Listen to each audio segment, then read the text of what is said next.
Bonjour à toutes et à tous et bienvenue sur cette nouvelle vidéo dans laquelle je vais vous montrer une finale que j'ai jouée en partie dimanche dernier.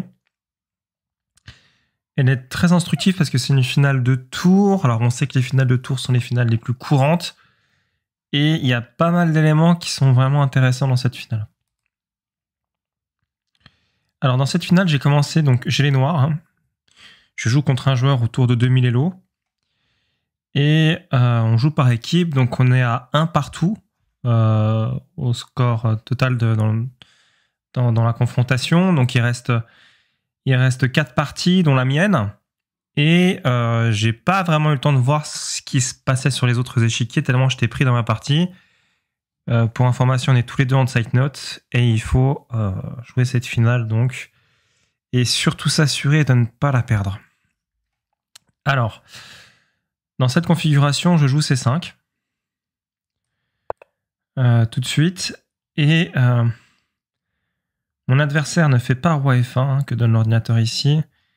Il fait H3. Du coup, très intéressant, on va comprendre pourquoi juste après. Et après H3, je fais G5. Alors en fait, ici, mon idée, c'est qu'on est dans un jeu de restriction et que j'essaie de lui retirer le maximum de possibilités de jeu. Pour l'instant, je ne veux pas pousser sur A1 parce que je préfère me laisser cette possibilité-là. Et de toute façon, temporairement, je bloque le roi blanc sur la 8e, sur la première rangée. Il ne peut pas monter sur la 2e, donc ça me paraissait être plus flexible de jouer comme ça. Alors bien sûr, si mon adversaire se trompe de plan et qu'ici, par exemple, il a dans l'idée de faire quelque chose comme ça, alors je vais couper l'ordinateur, il va perdre la partie après la prise en C5. Par exemple, on monte, prise. Alors je vais vous laisser chercher quand même le plan de gain avec les noirs ici. Et essayer de trouver comment les noirs peuvent gagner cette partie. C'est pas très compliqué, hein, c'est pas un plan extrêmement complexe, mais c'est assez sympathique de voir ce genre de schéma. Donc en fait, tout simplement, tour B2, qui va laisser le passage pour le pion. Donc si la tour revient en A5, on fait A2, et maintenant, il ne peut plus empêcher tour B1, échec, suivi de dame. Donc il devra sacrifier sa tour, mais la partie est perdue derrière. Donc, il ne peut absolument pas aller capturer les pions. C'est pas un plan qui est raisonnable pour lui. Donc dans cette partie, voilà, il peut essayer de jouer sans H3. On va voir ce qui se passerait si par exemple il ne fait pas H3. Donc on va revenir en arrière. On va prendre sur C5 peut-être le coup roi F1. Et là, on peut poser des questions à notre adversaire. On peut le questionner de façon assez embêtante. En jouant par exemple un plan avec G5, G4. Vous allez comprendre pourquoi. Donc par exemple G5. Et si le roi monte encore, alors on va même pas s'embêter à jouer G4, on va faire échec. Et l'idée, c'est qu'on va réussir à gagner dans cette position. Tour ici. Donc le pion n'a pas été bougé, hein. Il est resté sur H2, vous allez voir, c'est très important, parce qu'en fait, si le pion ne bouge pas, c'est partie perdue. Tour prend, roi part, tour prend, et celui-là va à dame. Donc là, il est évident que le roi blanc, pardon, n'est pas dans le carré, donc ça gagne. Donc déjà, ce plan, très important de voir qu'on va pouvoir jouer pour l'enfilade. Premier point qui est vachement important dans cette finale de tour, c'est qu'on peut jouer cette enfilade-là. Alors le deuxième point, c'est évidemment que s'il monte, je vais le montrer quand même ici, après tour échec. Donc roi 20, tour échec, si, bien sûr que s'il monte et qu'il quitte cette deuxième rangée, j'aurai toujours un échec et une dame ensuite. Après avoir fait ça. Par exemple, s'il monte ici, c'est très important, j'ai toujours ce schéma, échec, dame, et bien sûr, la dame protège la tour, et vice-versa. C'est un schéma qui est super important. Alors, on va revenir tout au début, ici. Je joue C5, pourquoi? Pour empêcher B4, et le contre-jeu, en fait, avec ce pion ici qui serait compensé par l'avancée d'un pion sur la colonne B pour les blancs, et donc ça serait une partie très probablement égale. Donc C5, c'est fait pour empêcher B4, hein, tout simplement. Et là, mon adversaire joue H3. S'il n'avait pas joué H3, sur Roi F1, j'aurais pu tout de suite tenter tour échec. Par exemple, Roi G2 et A2. C'est une possibilité qui aurait pu être tentée. Dans l'idée que s'il se trompe et qu'il fait par exemple Roi H3, eh bien, les noirs peuvent forcer le gain. Alors, je vais vous laisser essayer de chercher par vous-même comment on peut chercher le gain ici, comment on peut gagner ici, quel plan adopter. Donc, mettez pause pour ceux qui veulent continuer à chercher. Pour les autres, je vous montre. On fait simplement G5. Et en fait, le problème, c'est que tout échec de la tour noire va permettre de faire dame au prochain coup. Donc ça, c'est pas possible de tolérer ça avec les blancs, puisqu'on devrait sacrifier la tour contre le pion. Et si le roi revient en G2 pour essayer de se défendre, on va juste faire G4. Et il y a un énorme problème ici, c'est que les blancs n'ont plus aucun coup d'attente. Et là, vous allez comprendre pourquoi je vous ai montré la montée du roi sur la troisième rangée avec roi G3. Tout simplement, tour échec. Et dame ensuite, et la partie est gagnée. Alors ce schéma-là est super important, puisque en fait, après roi G2, G4 bloque complètement le roi blanc. Bien sûr, si la poussée a lieu, ça change absolument rien. Prise, roi prend, tour échec, dame ensuite, et la partie est gagnée. Et si jamais il ne prend pas, ça change pas non plus grand-chose, dans la mesure où, ok, il n'y a pas encore l'échec de la tour, il suffit de la dame, mais le problème ici, c'est que les blancs n'ont plus de coup d'attente avec le roi. Et c'est ça que mon adversaire a très bien vu quand il a joué H3, c'est qu'il a compris en fait. Donc on verra qu'H4 amenait sensiblement aux mêmes positions. Un petit peu plus difficile à voir puisque sur H4 le pion est plus loin et il y a une variante qu'on verra qui est beaucoup plus difficile à calculer. Je rappelle qu'on était en side note, donc on avait peu de temps finalement pour faire ces calculs. Donc H3 permet de laisser 2 cases pour le roi blanc.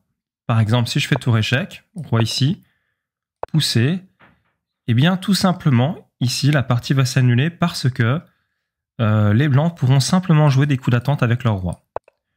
Roi G2, roi H2, roi G2, roi H2, et les noirs ne peuvent pas progresser, puisque s'ils décident d'aller harceler la tour blanche, celle-ci va monter, et elle va attendre que le roi monte en C6 pour remettre un échec et faire reculer finalement le roi qui ne pourra plus passer.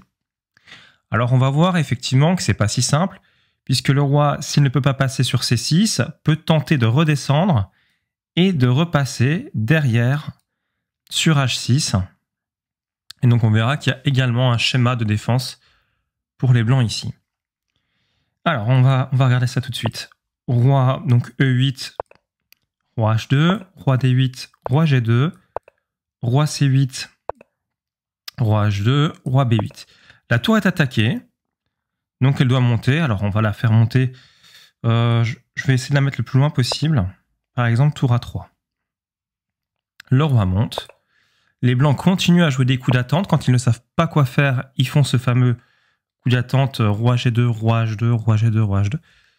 Et en fait, dès qu'on essaie de monter ici, tour échec. Et on voit que ces deux cases-là ne sont pas accessibles pour le roi noir qui est refoulé sur la 7e rangée.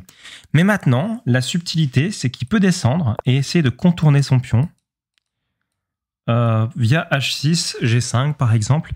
Ça serait une possibilité ici. Alors, une chose qu'il faut bien comprendre, c'est qu'on ne peut pas, avec les blancs, faire échec. Parce que si on fait échec, on permet au roi de monter, cette fois-ci de façon protégée, et d'aller chercher, par exemple, peut-être même pas ici d'ailleurs, même peut-être simplement d'aller chercher les pions blancs et ensuite de gagner avec le deuxième pion passé. Donc ce n'est pas possible.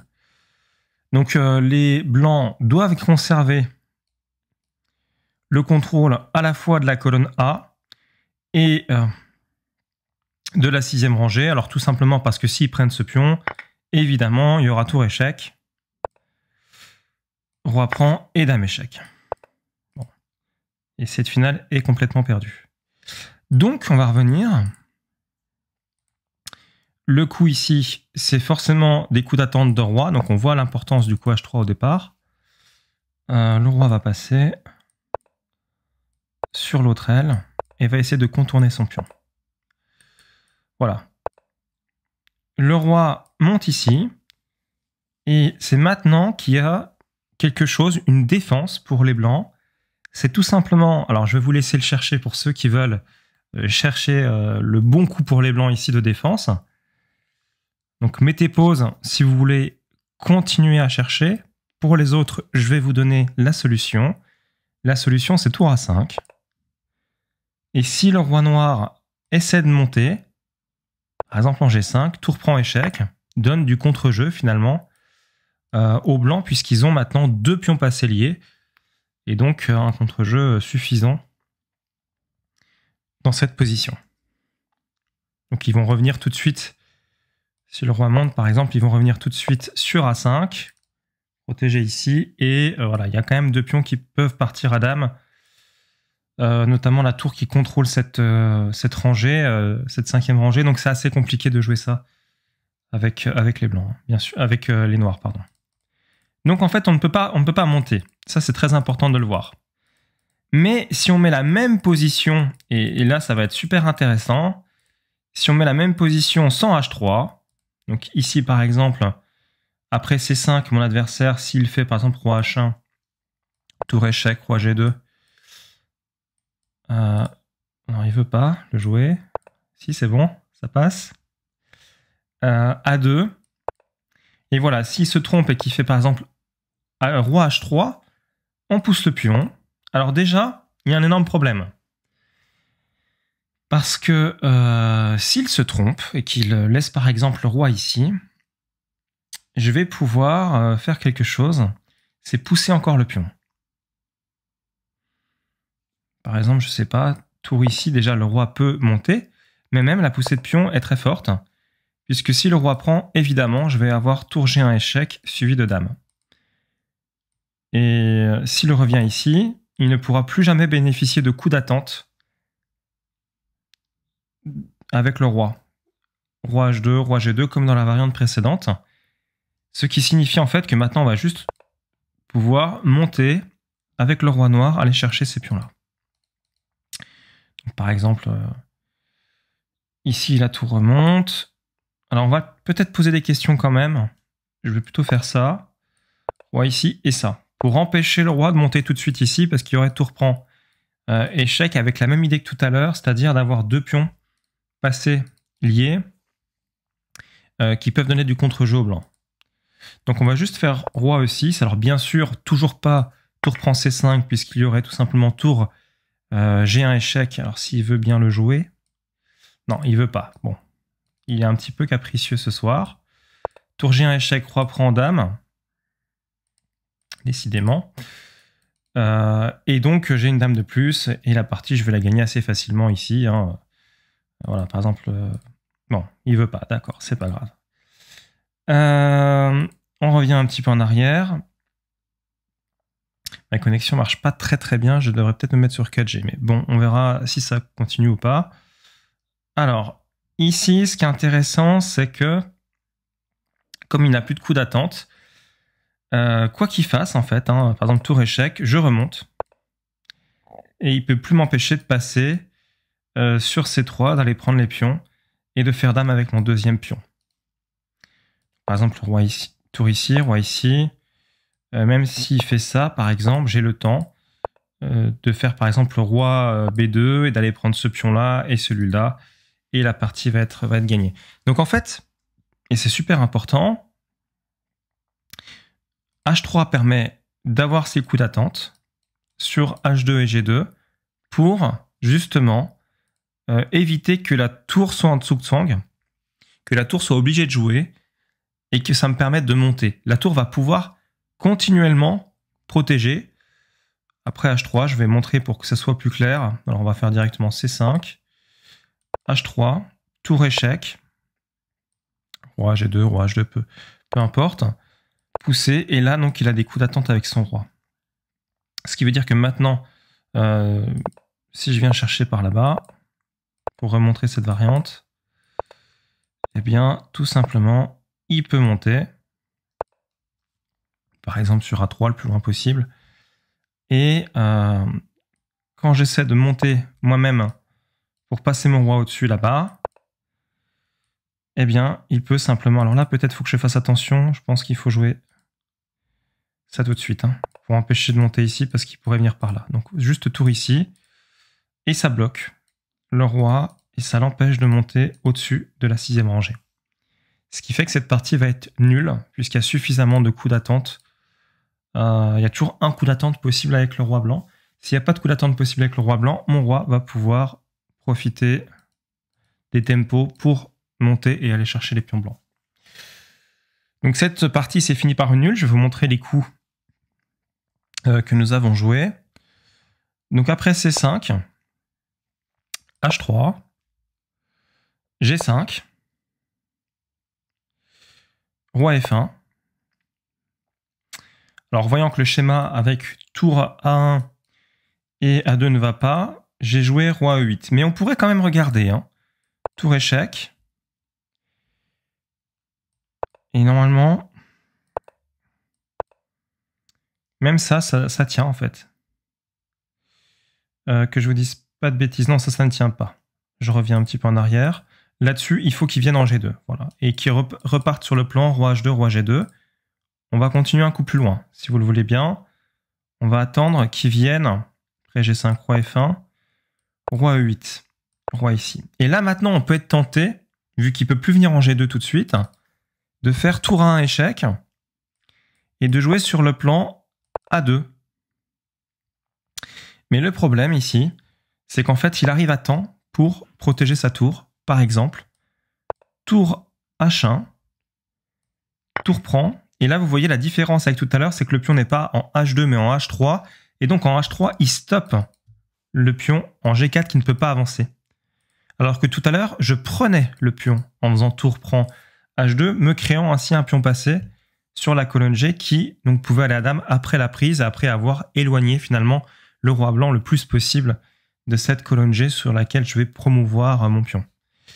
Ici, c'est plus un problème, puisque tour échec, tour prend par exemple, roi prend, et c'est lui qui dispose d'un pion de plus et qui donc devrait gagner cette partie. Donc voilà la différence. Alors dans la partie, on n'a pas joué ça bien sûr. Après roi E1, roi D8, roi D1, roi C8, roi C1, roi B8. Il a trouvé le bon coup tour A5. Ce qui me permet de m'empêcher de venir, puisque en fait, si j'essaie de partir sur la colonne C, il fait tour prend échec intermédiaire. Et je n'ai donc plus rien. Je joue donc le coup tour A1.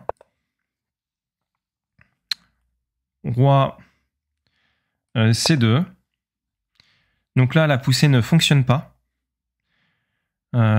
Ici, puisque tout simplement, bon bah, il va pouvoir venir capturer le pion après roi B2. Et le pion en A2 va tomber. Donc ce qui est intéressant, c'est que ce qui va se passer ici, c'est que je vais rejouer tour A2 en espérant quelque chose comme tour comme roi C3 et d'aller capturer ce pion sur échec et d'espérer jouer avec le pion passé pour avoir une petite chance de gagner. Mon adversaire ne me laissera pas cette possibilité, même si de toute façon la position était très égale hein, ici. Pourquoi? Parce que ici, quand je viens là, il prend.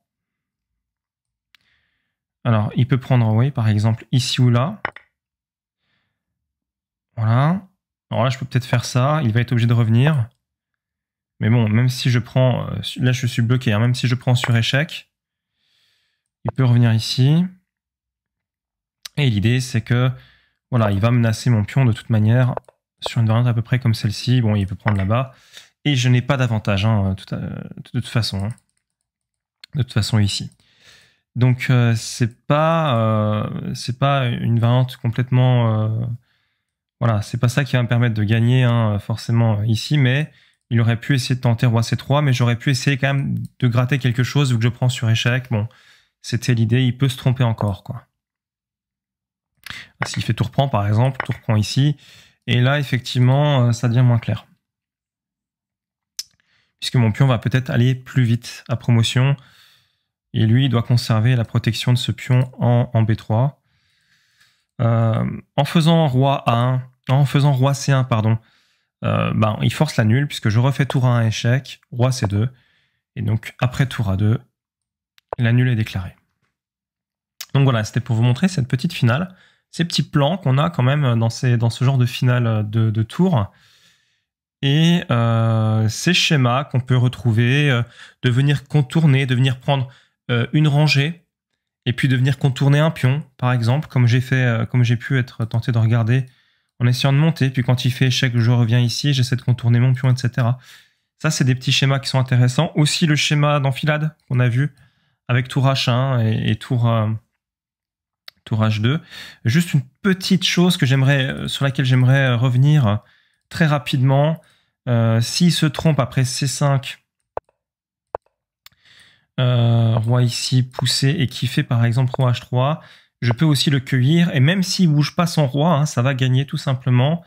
Par exemple tour A6, G4 est très fort. S'il prend ici, tour G1 échec et je fais dame ensuite.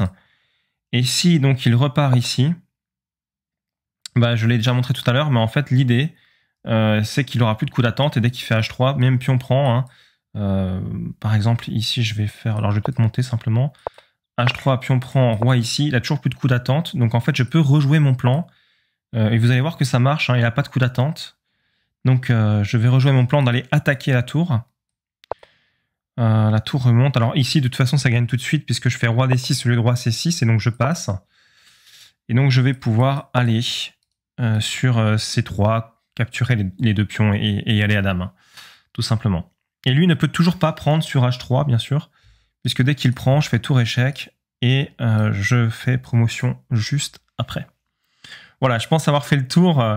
Je voulais vous montrer cette position. Je sais qu'il y a beaucoup de joueurs amateurs qui aimeraient bien un petit peu se former sur ce type de finale. Et cette position, elle fait intervenir pas mal de petits schémas qu'on peut retrouver dans différentes positions de finale de tour. Hein. Comme c'est les finales les plus jouées, ça sera forcément pertinent, forcément efficace et intéressant de les travailler. Donc voilà, on se retrouve très bientôt pour de nouvelles vidéos. Je voulais encore vous remercier pour tous les messages encourageants que j'ai reçus sur cette chaîne. Et je vous fais des bisous et donc je vous dis à très bientôt pour la suite. Ciao, ciao.